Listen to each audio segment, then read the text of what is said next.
Monyet ini sengaja mandi pakai air seninya sendiri. Waduh, unik banget ya.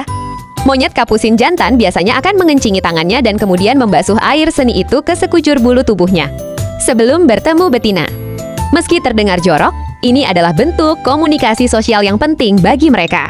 Aroma urin jantan dewasa mengandung konsentrasi testosteron tinggi yang memicu respon ketertarikan pada otak monyet betina. Widih, aneh banget kan?